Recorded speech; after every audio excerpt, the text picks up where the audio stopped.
You search for how to buy shares of Odysight.ai Inc., a company working in advanced vision and imaging technology. It trades on NASDAQ under the ticker ODYS. This video is educational and not financial advice. To purchase shares, you need a brokerage account. We will use eToro as a neutral example to show the steps. After registering, you must verify your account, usually with an identity document, and add funds before you can buy.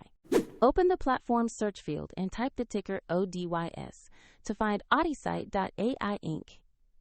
Make sure you select the NASDAQ listing that matches the company name to avoid the wrong asset. On the asset page, review the basic company information and the price chart to confirm this is the correct stock. Check the exchange label NASDAQ and the ticker ODYS to be certain. Click Invest or Buy. Choose the amount you want to allocate, then review the order details and confirm to submit the purchase. If the market is closed, your order may execute when markets reopen.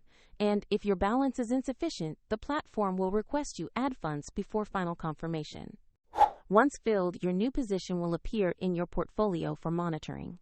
For convenience, the eToro link is in the description if you want to explore the platform used in this guide.